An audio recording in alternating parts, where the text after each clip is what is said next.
Good evening, everyone, and welcome to another episode of Hometown History. I'm Jamie. And I'm Dominish. And tonight we are down at the Discernment Center. Tonight's episode is called Susquehannocks, No Giants, But Stand Tall in York County History. This is episode 3.6, so we have about 45 other episodes you can go and watch. This is one of our only ones, though, on Native Americans. For those of you who are watching us online, please visit the Discernment Center. It is down in Long Level, and it has a gorgeous view of the river. There are walking paths out back, and it is a gem of York County. I definitely encourage you guys to come down and visit. Yeah, it's a beautiful place. So a little bit about me. I used to be a history teacher, but I recently left and no longer teach. I work down at Logos Works. I'm heading up the York County Safety Collab, and I'm very excited about my new position. I started there about 2 months ago. I also write a local history blog called Wondering York County. Jim McClure and I have a website called Witnessing York, and I went to Penn State and got my master's and doctorate in American Studies. Yeah, so you're still a doctor, just not a professor anymore. And I am the Third Circuit Court of Appeals librarian for the Middle District of Pennsylvania. I work out of the Federal Building in Harrisburg, and in my spare time, I run a page called Preserving the History of Newberrytown on Facebook, and I am a Civil War reenactor for the 87th Pennsylvania on the weekends. Debbie and I are neighbors, and we just started this 2 years ago with the thanks of our lovely mentor, Jim. So yeah, we just do this for fun. Yeah. There's really no monetary incentive. We just really like history, and we want to get more people into history. So thank you for trusting us with your time tonight. We know everyone is very busy, and you gave us over an hour of your time. And so hopefully by the end of tonight's episode, you learned something new, and you felt like this was a valuable presentation. Yeah, so I'm going to go over the agenda for tonight. So first we're going to talk about the first half of the history, and we'll start with John Smith and his first encounter with the Susquehannocks. And then we're going to look at the Susquehannock culture, including their diet, their trade routes, and when they first came to York County. And then we're going to move on to their family structure and their art before transitioning into Native Americans of today and their contribution to their heritage. Our 3 takeaways for you. Number 1 is that this presentation looks at how people lived and are currently living. So if you're going to talk about the history of York County, you have to talk about the Susquehannocks. They were the first people here, so you really can't talk about the history without starting there. Second, the story tonight took a long time to piece together. I'm not kidding you, and I'm saying, it probably took like 15 to 20 hours of our time to piece together this presentation, because frankly, there's not much documentation. What we were able to do, though, is use the wonderful resources that the Discernment Center put together. This, again, like I told you, is a gem. Same with Indian Steps Museum. So there is information out there, and hopefully at the end of tonight's presentation, you're not off the hook. We would love for you to share things that you know about Native Americans or ask questions. We do have our in-house expert here. And also, we've got merch. Yay. If you ask a question or answer a question, you can get our t-shirts for the very high price of $0. All you have to do is participate. And we've got green t-shirts and the tank top that I'm wearing as well. Finally, this heritage, even though it is difficult to tell, there are still a lot of Susquehannocks that are with us today. There are about 1,100 Susquehannocks who are identified with Native Americans in York County, and then another around 1,900 in Lancaster. So we're talking about 3,000 people in the lower Susquehanna area. So they're still around, and their story keeps being told. Right, so we're going to start in the early 1600s. And John Smith, that you can see from the Disney movies and Pocahontas, that's who Jamie and I grew up learning about Native American history and, the first people coming over and encountering the Susquehannocks. So he ventured up the Chesapeake in 1608, and he's one of the only Europeans who documented his interactions with the Susquehannocks. And he met about 60 people, and he greeted them with gifts for exchange. So Jamie and I are in a book club together, and we actually just read a book, Braiding Sweetgrass, and they talk about the gift giving and the receiving that the Native Americans took part in. And he said that they were the goodliest of men that he ever beheld, and he described them giant-like. And he described their calves as so big that in today's terms they would have been as big as basketballs. So he was probably exaggerating, but it was the first time that he'd encountered these people, especially of that stature. Was it true? Were they really that big? We have an answer for you. So there was a study done in 1991 that took artifacts and looked at burial sites from 13 different intact burials and 18 others, and they examined the skeletal structure. And what they found was that the average woman was 5'4", and the average man was 5'8". John Smith and the other Europeans at the time were about 4 inches shorter. And so to them, a 5'8" man would have looked like a giant. So even though today, 5'8" Well, how tall are you? 5'7". You're 5'7", I'm 5'5". So we're, Yep, very similar, yep. Note though that the females were 5'4", and for other Native American females in the area, that's actually shorter. And so men were taller than average, but women were shorter than average. And the reason is the men, they surmise, had a more nutritious diet that was filled with protein. One thing that I want to comment on is there's a tooth in my presentation, and you might be wondering, why is there a tooth there? Is that your tooth? No, although, who has kids in here? Kids, parents. Really, just one parent, 2 parents, really? My parents are literally here, so good, okay. After we had our first son 6 months ago, and I had not had a cavity since, I don't know, I was like 20.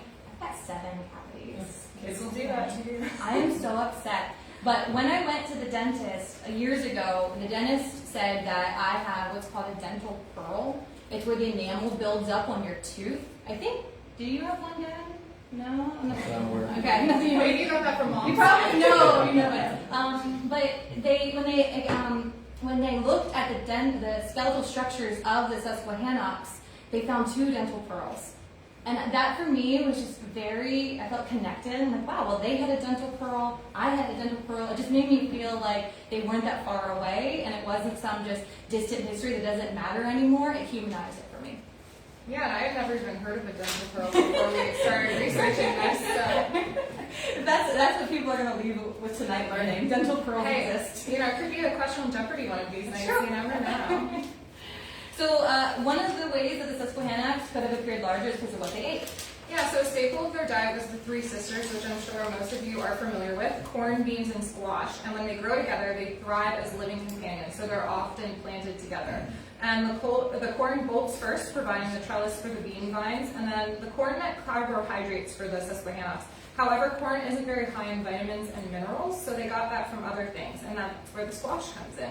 And they were packed with vitamins A, B6, C, folate, fiber, and magnesium, just to name a few. And the seeds also provided much needed oil. And the leaves of the squash plant also spread out like solar panels over the soil, so it helped the dirt retain its moisture and prevent weed growth. Yeah. Now, unfortunately, though, for the soil, both corn and squash deplete the nutrients, and especially of nitrogen, and that's why, have you ever noticed, especially in York and Lancaster County, they alternate corn with what? Yeah, beans. And that's because beans have the ability to take nitrogen, which is a very important chemical compound that all plants need, and they fix it into the ground. So nitrogen is everywhere. It's in the air that we breathe, it's in the water, but it's very difficult for plants to be able to absorb it. Beans are able to take that nutrients, put it in the soil for then other plants to absorb. So beans are pretty special. They also, for the Native Americans, provide a lot of protein. And so if they had a sparse season where they couldn't hunt or they couldn't fish, beans provided that much needed protein as well. Yeah. So when we think about how many Susquehannocks were in the area, we're going to do a quick quiz to see if you know this. Don't worry, you don't have to shout out. We're going to practice sign language. So I want you to guess, at the height of the Susquehanna Empire, how many Susquehannocks do you think there were? You're going to show me an A if you think it was 600, a B if you think it was 6,000, and a C if you think it was 60,000. And you can hold it real low if you don't want anyone to see your guess. You hold it real low. You could win a t-shirt. Yeah. Dun, dun, dun. Do we think we could do a drum roll? Can you do a drum roll, please? It's B! 6,000 people, yes. I have a question before we get too far. I've asked this before, but I'm looking for a definitive answer. We know the Indians here, we call them the Susquehanna. My understanding is they came from another, I don't know if it's the right term, but they actually came from another tribe. Is that correct? Yes. And who was that tribe? The Iroquois. We're going to talk about them today. Okay. Yeah. Did we plant you? That's exactly where my presentation is going. So thanks for seeds or squash. We're always begging for participation in the audience, and it's perfect tonight. So we're going to transition into those numbers following. So within 50 years of Smith's interactions, the Susquehannocks met calamity after calamity, and their population was reduced by a third of the original inhabitants because of contagious diseases like smallpox and violent conflicts with other indigenous groups who sought control of the trade routes. So one of the trade routes was the Great Minkwa Path, and this 17th century route ran southeast Pennsylvania from Schuylkill River, where it meets the Delaware, to the Susquehanna. And it was 80-mile trail used for trading with the Minkwas and another group of Susquehannocks. So what's interesting about this trade route is that you can see it stops before the river. So it does not get to York County when we think of the Minkwa path. Now this map, though, shows you can see about where York County is. The Susquehanna River is right here. The land west of the Susquehanna, York County, was purchased from them in 1718 and 1736 through these treaties. And so the question is, when did this transition happen? If the Minkwa path was from the 1600s and stopped, and then we know that the Susquehannocks then sold it in the 1700s, when did that transition happen? So, When did it go back? How does that correlate with William Penn's being given land by the English king?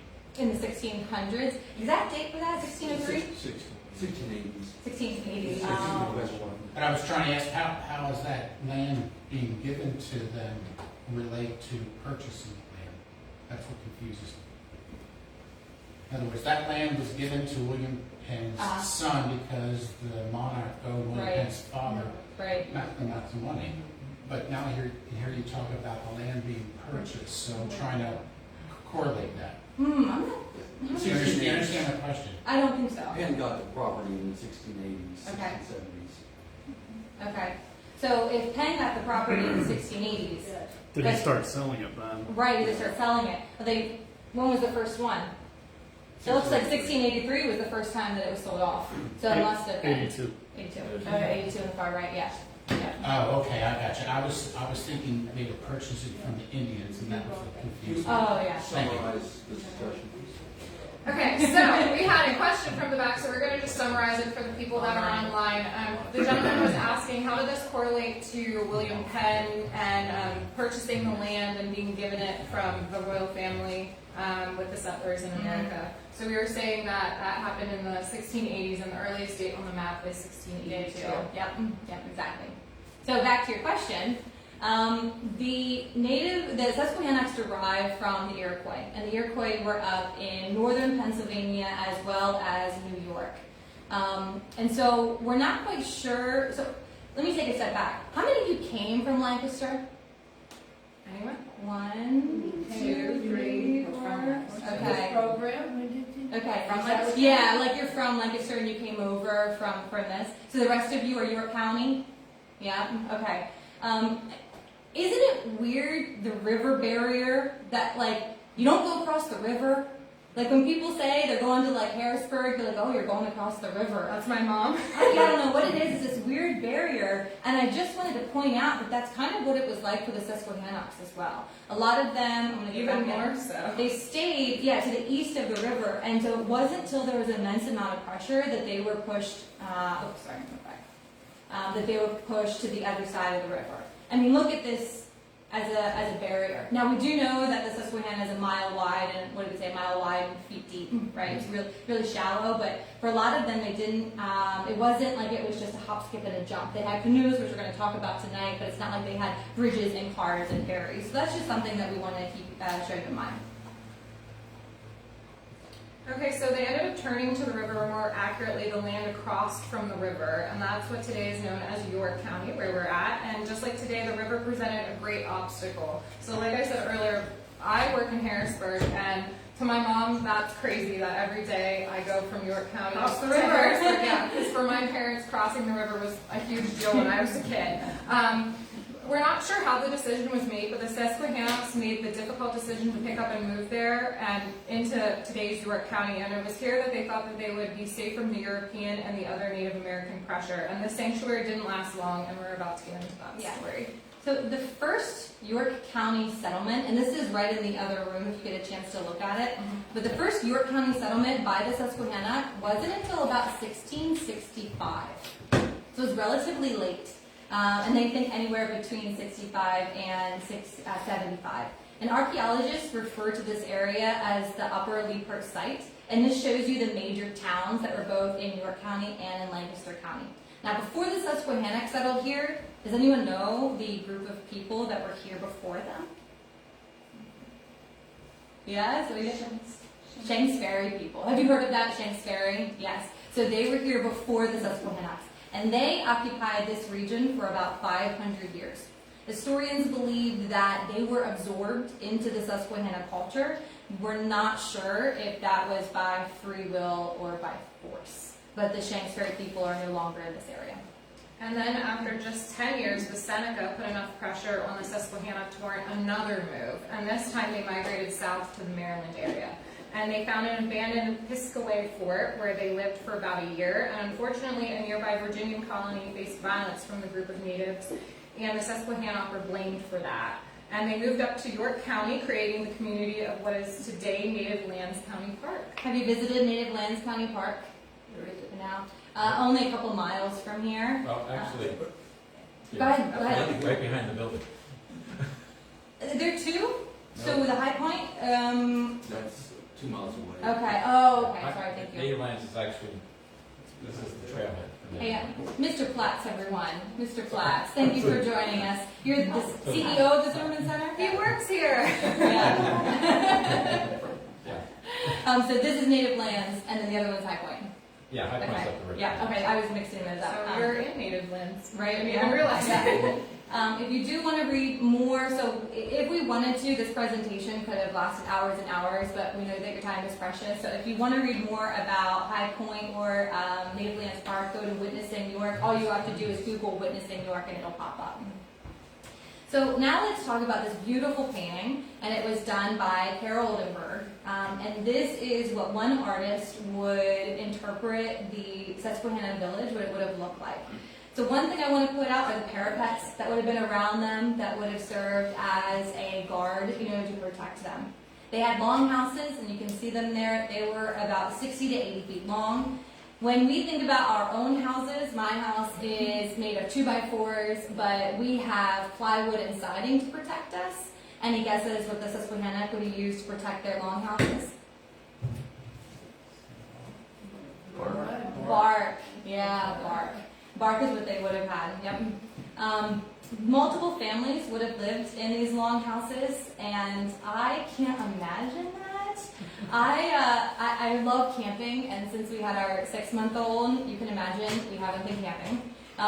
Partly because the little guy was born 2 months early, and so he's had a little bit of catching up to do, and we haven't wanted to subjugate him to either a lot of heat or a lot of cold.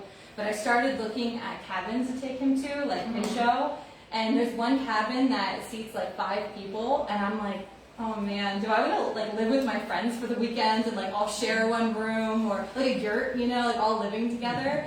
And I think about me, that's how they lived all the time. Yeah. Multiple families, all in one long house. So cooperation must have been a core of their family value. And it would have to be. Conflict resolution. Imagine your life. Could you live with your in-laws and your extended family? If you can, good for you. I do love my in-laws. If you're watching this, Jackie, I love you so much. You're amazing. Well, hey, I live with my mom, so That's true. I take care of her, so my future husband's going to have to love her too. So what do we know about the Susquehanna families who lived in those long houses? We know that the men moved into the long houses of their wives and the wives' family. So that is different than the Europeans, where it was usually the women were moving into the man's world and his family. And unlike many other societies, including those in York County, the Susquehannocks follow, how do I say that? Matrilineal, sorry, I can't talk tonight, lines of descent, and their social organization centered almost entirely on women's heritage.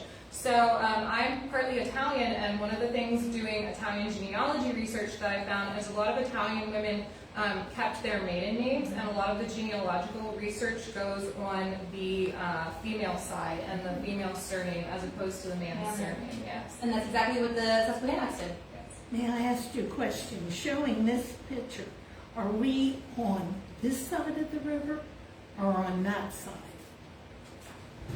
I'll defer to our expert. Our expert will tell us. So this engraving was done in 1720. As you can see, it's not. You can see some aspects. Oh, sure. Now, years ago, Yes. before the dam came in, you could walk across. Yes. And Used to be a lot more shallow. yes, that's why I was wondering if it was on that side or this side. Sure. So the Susquehanna. Oh, thanks. I'm here. So the Susquehanna people had communities at different parts of their time here on the lower Susquehanna, either in Lancaster or in York County. Now this engraving here, I will say I am not an expert in it, though I do know that the painting, the Carol Oldenburg painting, this is a little bit more accurate. So this is representing the community that was right behind here, where Native Lands County Park is today. Okay. So this painting was created by using archaeology, what was found there of the walls of the community, where they found the post holes, the longhouses found. So they were able to determine that 12 to 16 longhouses had once been at that community. With that equals an estimated 900 people that lived right on the hill behind No. here. The dam wasn't in there. No, So of they course. were walking further down, and that's where they found Indian head. Yes, so there are many, Pennsylvania is considered the heart of archaeology because we find so many artifacts here left behind. And why is that? Because so many people lived here, were drawn to the river, were drawn to it as a resource, had communities here, would cross the river. And so there has been, there's thousands of years of Native American history right here. Their Herman Mole map is that same fort. It was up in Native Lands. Oh, it is It's the that. last fort that Susquehannocks had Yeah. in York County. Yes. Okay, I didn't know that the Herman map was also Yes. of that particular community. And See, they we all learn things. they had a railway back in 1902 that they could bring coal down for them. That lived along the river. Mm-hmm. Yeah, there is coal mining along the river here. Abby, while I have you, Sure. This right here, Yes. is there documentation of domesticated cats or dogs? There is. There is. So there are cemeteries that have been found at the places where the Susquehanna people had their communities, and they have found graves of animals. And it appears these animals were domestic animals. That's why there's a dog that was put in this painting here. So you think, not too different people, right, than we are today. Yeah. At all. We're all people, and as they were. And so it was found when they looked at the few animals, graves that they found, particularly when they lived over in Lancaster, at the Washington Borough site, when they excavated there, that it didn't appear that they were using the animals to pull carts or things, that these animals were domestic. So they had pets. That's cool. So they weren't beasts of burden, they were family members? Yes, That's cool. what it appears. Yeah, I think if you're going to take the time to bury them. Right. So one of the interesting things too, when we figure out how they followed the women's line, is we look at treaties. And so when they looked at the treaties and how people signed their names, that's how they traced it back. And so one of the things that you'll notice is that, Dami and I travel around York County and we talk about different histories, you've probably already picked up that we know enough to be dangerous and hopefully teach you something new, but we are by no means experts. But it is about piecing together this story and using the documentation that we have. So kudos to the Discernment Center and for Carol, because they really were able to become, mini dissertations, the amount of work that went into putting this together. Yeah, absolutely. And Abby versus my bubble, about 900 people up here. Okay, so in the background, Susquehannock men are shown in the river, attending to their fishing weirs or traps, which would have been filled with eels on that fall migration from the river to the bay. And in society, men did the hunting and the fishing and facilitated political discourse in the community. However, men lived in the longhouses at the discretion of the women, which I like, and could be forced to leave their home at any time. And it's believed that women and men had equal say in deciding issues important to the community. So I like that about the Native Americans. So does anyone remember who tended the fields? The picture we showed you, who is in the field? It's the women. Yeah. So we usually think about men being, the farmers and the hunters, but it wasn't. The men hunted and gathered, but the women were doing a lot of the agricultural work. And with kids there, I don't know if I could do that. We're getting to the point where Otto is just starting to get into things, starting to roll over. I don't know if you've gotten to that stage. And it is, I can't imagine trying to do your work and take care of a baby at the The exact same Amish time. do it. What did? The Amish do it. Yeah, they do. Yeah, a lot of respect. If you don't have a choice, you do a lot of That's a good point. An audience member said, when you don't have a choice, you do a lot of things. Exactly right. So together, as you see in here, they did more than just farm. They hunted and they gathered, and they did a lot of seeking for seeds and nuts and insects. For game, this isn't new to you. If you're here tonight, you know that a lot of Native Americans ate reptiles, mollusks, fish, birds, deer, bear, and elk. The animals inspired a lot of art, and especially utilitarian art. It was useful. So when Smith encountered the Susquehannocks, he described a tobacco pipe in his notes. It was 3/4 of a yard long, carved with a bird and a deer. It's not pictured here because we don't have a picture of it. And it was quite impressive, so much so that he described it as sufficient to beat out one's brains. It's a big thing. So when he's seeing these Native Americans, he's thinking, okay, are these hostile people? Are they going to hurt me? And maybe the Susquehannocks, when they developed these pipes, maybe they were thinking in the back of their mind, well, heck, it might serve dual purpose, a lot of utilitarian there. So the Susquehannocks were craftspeople, and they met John Smith with bows, arrows, and clubs that were not only utilitarian, but artistic in their nature, and their inspiration came from nature. So many go to the Indian Steps in Airville to see some of this art on display, and it's only open on the weekends, but you can walk around the building, you can see arrowheads, and you can see Native American art when you're there. Guess how many artifacts are outside? All of them. 1,000? 2,000? 10,000 pieces of art are down at Indian Steps. So the name of Indian Steps Museum got its name from a pathway that was carved into the rocks that led down to the river. And today they are submerged underwater due to the Holtwood Dam, which we talked about earlier. It was a lot more shallow before the dam was put in. And a lawyer purchased the home in the early 1900s, and he actually sued the power company over it. And he won $18,000, and that's about $360,000 today. So very successful. Yeah. Side note, I reached out to the woman on Facebook who posted this. And do you know the young boy Kane in Red Lion? Remember Kane? That's his younger brother. Oh. That's his younger brother. So this is just as historians, we're piecing together these stories. And so posting on Facebook here tonight, the things that you see, you're a documentarian, so please post your things and make them public, share them on Retro York, because that's the kind of stuff that we're using and that people will use in the future to continue to tell our story. So in addition to art being preserved, there's also a lot of people who are still making art. So now we're transitioning to the middle to the end of our presentation. We still have a few more slides to go through, but we want to talk about how there are people living with us today. So meet Jack Richardson. He's in Manchester Township, so he's not far away. And he's with the Hallowasaponi people of Northern Carolina, and he makes drums.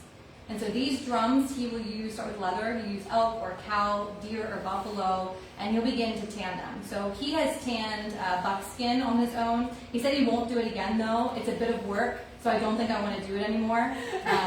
Hey, he's not lying. Yeah, Luke and I tried to tan, that was my husband. We tried to tan a buckskin and it sat in our basement for 2 years with salt on it, and we never did anything with it because it was just so much work. At least you tried. Yeah. So next he moves on to building the drum cylinder using western cedar, and it's lightweight so it's easier to transport, and a couple coats of polyurethane ensures that the water won't damage the wood.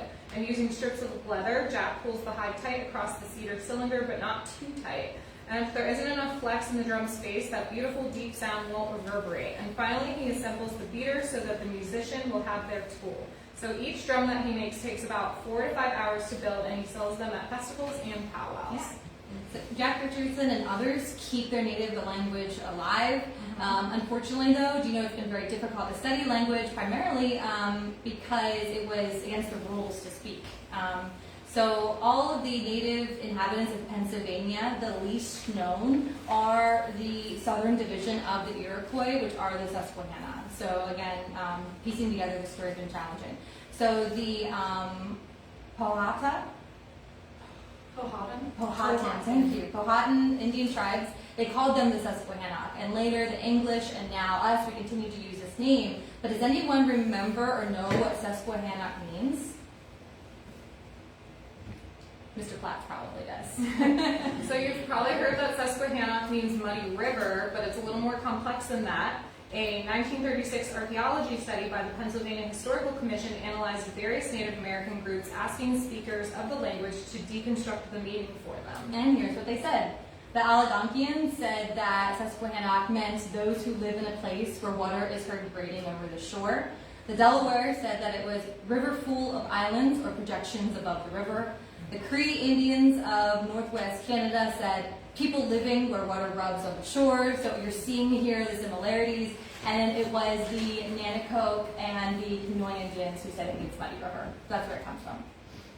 So lots of river. Yeah. and like we said, one of the reasons why this is so difficult to study is because it was against the rules to speak. Have you heard of the Carlisle Indian Industrial School?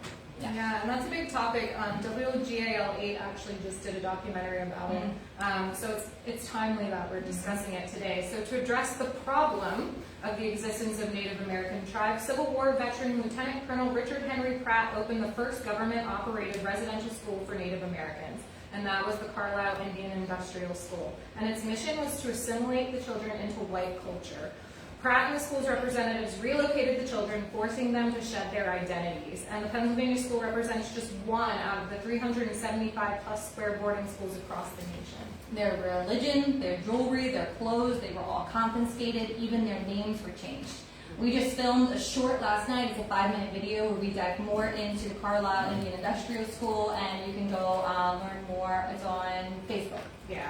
So the schools like this significantly hindered the Native American people, and the scars still remain today. But there are many people that are reconstructing their indigenous culture as a celebration of their heritage. And Rain Dawn is going to be with us tonight, and she lives in Spring Grove, and she's a Native American person. And her family is part of the Turtle Mountain Chippewa tribe, still located in North Dakota. And her mother attended a boarding school from the age of 6 to graduation at age 16. So she was not allowed to know or learn our Native traditions, Rain says, and she lived in the time where Natives were being indoctrinated into the American culture. And it wasn't until adulthood that Rain Dawn began to learn and connect deeper with her heritage. And so she started making art in a way that reflects her traditions and her values. She says, "My culture influences my everyday life and teaching. I am always connecting to our 7 teachings and sharing traditions with others." So stay after, we're going to interview her with more questions. So another person tipping their hat to Native American culture and heritage is Noah Platts from Lancaster County. And he heard about a bunch of fallen trees on a friend's property, and a tall, straight, thick, untwisted tulip poplar with few knots caught his eye. And it was brought to the Susquehanna National Heritage Area for him to start digging, and that's where his project happened, and that's when he did that project to earn his Eagle Scout badge. Yes. Yeah. He spent 65 hours alone digging out this canoe, but a total of 183 hours went into this with the help of volunteers, family, friends, and other scouts. They started by chainsawing the top off, Then they chainsawed a 3-inch canal that they then used to light a fire, and then the fire turned the wood into charcoal, and then they were able to scrape that out with an adze. This process mimics pretty much what the Native Americans did. Minus the chainsaw. Right? That's a good point. If they had it, they would have used it. So indigenous Americans used lightweight wood such as birch, but the swift and rocky Susquehanna proved to be too precarious for that. And that's why the native people of this area traveled more with their network of footpaths than in hand-dug canoes. Here it shows you all the footpaths. The canoes were mostly used for fishing and ferrying meat and hides across the river. Have you heard of Monocacy? Yes. Monocacy Trail? Yeah, there you can see it going through York. You can see all the footpaths that were on the eastern part of the state. So Noah used an adze, and these are the different tools that the Susquehannocks would have used to carve out their canoe. Yeah, and the oldest canoes date back to 6,000 years in the northeast United States, but fewer than 20 of them have been found in Pennsylvania. And early reports from English explorers estimate that Native American canoes along the Chesapeake reached up to 50 feet long. That's really long. Yeah, and squeezing in a person every foot. So, I mean, you were hauling a lot of people back. That's impressive. And the Chesapeake reached 50 feet, John Smith witnessed Susquehannocks in their own dugouts, but no archaeological evidence has been found of these. And archaeologists believe that they sunk them with rocks to preserve the wood's moisture and hide them from thieves. The Susquehannocks' dependable canoes meant that they were hesitant to adopt the white settlers' plinth boats. A loaded canoe, for example, could overtake an English boat of comparable size. The settlers actually found that canoes were better vessels than their own, so they transferred their own naval allegiance to these indigenous practices.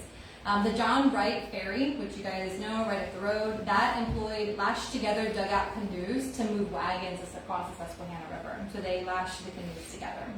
So the Susquehannocks also used their canoes to travel to the rocks in the river, and there they'd see carvings done by the Shakespeare People who preceded the Susquehannocks in the area. And there's 1,000 or more rock carvings at 10 different sites. But most of them have been removed in the 1930s for preservation, and many more are submerged underwater. And these are petroglyphs. That's me. We went out to look at the rocks. Side note, I should not have worn shoes. I should have taken them off because they wear down the rock over time. So if you go out and see them, wear your life vest, bring a sponge so you can wet the rock so you can see it better, and then take off your shoes. I shouldn't have done that. So there's some people who try to interpret what the petroglyphs mean. Some say they would have designated hunting grounds, others accounts of their people or making a sacred site. Out of the 7 snake symbols, 6 point to the sunrise or the sunset during solstices and equinoxes, including indicating astronomical significance. So the most probable theory, though, of the petroglyphs is that they were boundary markers. That makes sense. Yeah. So we're going to near the end here. We only have 2 more things to go over, but please stay for our interview with Abby Tieford and Ray Dawn. If you're online, we're going to take a quick pause and then we'll be back on.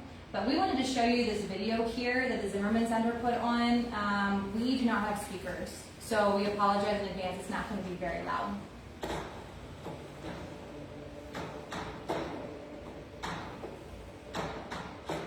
We are still here. Our people are still here. The descendants of the ancestors who were here at that time, we're still here. We just migrated to different areas, but we're here. We're alive, we're thriving, and we want people to know. I celebrate my heritage by attending powwows, and there's several of them in Lancaster County and York County and the surrounding areas. I make sure my children are exposed to it. I even gave my 3 children Native American names just to make sure that nobody could ever take that part of their heritage away from them. I encourage them to do research online about their heritage. Our heritage will thrive. The heritage of this tribe will thrive. And we will make everyone in the family known about this and whatever information we can pass on so that it continues and they can pass it on. Yes, I feel education is very important, and that's one of my, that's been one of my goals in life, to educate the next generation on the Native people that have lived in our area. Join us at our powwows, go to museums, talk to us, ask questions. That's a great thing. I hope you guys in the back were able to hear it. If not, will that video be available online, Abby? Yes, it will be soon. We will be releasing this year the videos in the series where we interviewed Susquehannock and Native American descendants. Wonderful. Thank you. So we tend to talk about the problems the Native Americans face undermining their success. But in reality, there are many who are still thriving, like the people mentioned here. Actually, the people mentioned here are only a drop in the bucket. So there are 1,100 people in York County who identify as Native American and 1,900 in Lancaster. So that makes about 3,000 people. That's more people than living in Wrightsville. Wrightsville only has about 2,200 people. So let's continue supporting them as they tell their stories. As we wrap up here, we're hoping that you leave with these 3 takeaways. One is that if you're going to talk about history in New York County, you have to start with the Susquehannocks and Native Americans in general, because that's where the history began. Second, tonight's presentation is incomplete because we don't know that much, because there isn't a lot of documentation. But thanks to number 3, this heritage is continuing thanks to the wonderful work of the Discernment Center and people like Ray Ron and others like who are celebrating our heritage. Right, and our next episode is going to be on September 26th, and it's Penn Park is our topic, and we're going to be at the Zion UCC Church. So please come out and see us there. It's going to be an in-person event. If you can't make it in person, you can also watch it on Facebook Live. So thank you all for being here. Thank you, and we'll be back in a few minutes with our interview. Does anyone have any questions or anything before we move on to our next segment? Yes. Yeah, this has to do with the peoples, the tribes. And if I have the wrong term, please tell me. Sure. You talked about how the Susquehanna came from the Iroquois. Yes. Okay. Shanks-Ferry people. I've got two areas. Shanks-Ferry people. Where did they come from? And Conestoga. How Conestoganians fit in with the other Indian populations? Where did they come from, or where did they break off of? Would you like me to Yes, Abby, our in-house expert. I thought somebody said the Shanks-Ferry people came from the Iroquois also. I want to. Sure, so I can answer that question to the best of my knowledge. And my knowledge, I laugh when they say expert, because I'm by no means an expert. But through working with Susquehanna National Heritage Area here, I spent a number of years working on the Susquehannock gallery that we have here, and with telling the story of the Susquehannock people here at our center, as we are at the trailhead of where the Susquehannock people had their community here at Native Lands County Park, as well as we're in their homeland here. So that's where my knowledge comes from. To share. So your question about the Shanks-Ferry people, we call them the Shanks-Ferry people. We don't know what they call themselves. That is too far back in history. So we call them the Shanks-Ferry people because that at Shanks-Ferry crossing is where they found one of these communities. The Shanks-Ferry people actually lived in the Algonquin lifestyle, way of life, very different than the Susquehannock people. As far as I know, we don't exactly know where they came from, but they arrived here and they were using this landscape and the river. They had a community at the base of Turkey Hill here as one of their communities, but they lived in domed-shaped houses, hamlets. So very different type of house than the Susquehannock people years later. So they had a very different lifestyle and way of life. They were farmers just like the Susquehannock, just not on a large scale as they were. And they created this rock art, these petroglyphs in this river here.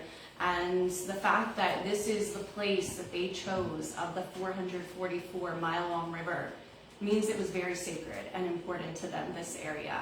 And I think when you look out at the river today, you can see why. You see some of this same viewscape, this preserved landscape that the Shakespeare People, Algonquin People saw, and the Susquehanna people saw. So the only thing that we think we know about their history is they have Algonquin type of culture. Correct. But we don't know for sure that they came from that. That's just their best. All we know is how they lived. Correct. Okay. And they were, so much of what we know about them is only through archaeology. And that their lifestyle and the act of rock art carving aligns with the Algonquian. They found through archaeology a community a building in the middle of the town community that appeared to be a sacred building, a building where the community met outside of their smaller family unit homes. So that's a long answer to your question. So where the Conestoga Indians fit in with that? Correct. History of That's right, the Conestoga. So as you can tell, there's a vast amount of history here of Native American people, and Domi and JD did a great job here condensing it. I'm a little more long-winded than they are, you could say. So the Conestoga, they came as remnants of the Susquehannock people as they joined together here in Lancaster towards near Turkey Hill there. So they were remnants of the Susquehannock people, to answer that question. Thank you. As part of that, could you go back to the slide that showed where the different indigenous people were?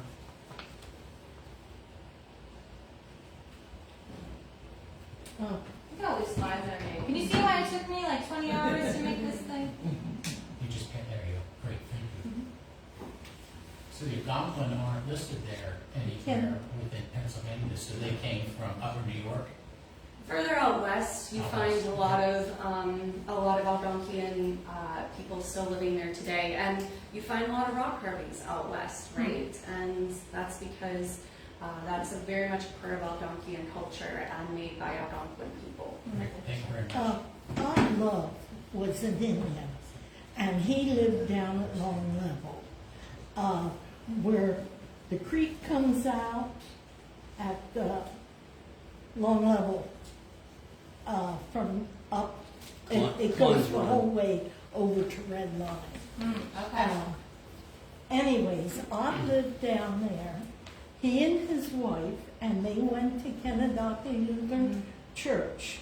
Now, I'm 88. He was like 50 years older than me. Oh, wow. He died, but he lived at Long Level, down by the creek that comes back out at Welch's. Okay. Okay, he was down where the baseball diamond is, and he had a place up on the rocks. And I talked to him about, it might be 5 or 6 years ago. He was old, very old, and he said his daughter still brings him food. And he cooks it, and he lives back in where the creek winds around and comes out of Welch's. He lives out back, and it comes out where, I forget the men that owned that farm, but they farmed potatoes. Okay. That's fitting for this area. Yeah. But he was the kindest Indian I had ever met. But he was a Christian. He went to Canoes Lutheran. Well, thank you for sharing. And thank you. Anyone else have a question or comment before we move on? Yes. This would have been later, but I was first, and I don't know how accurate it is. One of your research indicated that there were Iroquois that lived in the New York City area. Yeah, right. They're New York. Yeah, New York and Upper Pennsylvania. Yeah. And New York City area. Oh, I don't know. New York City there were? Yeah, there was, Okay. over time. Yeah, later on. When is the interactive map coming out with everything? Well, thank you everyone for joining us. Give us about 5-10 minutes and then we'll have our The dance hall was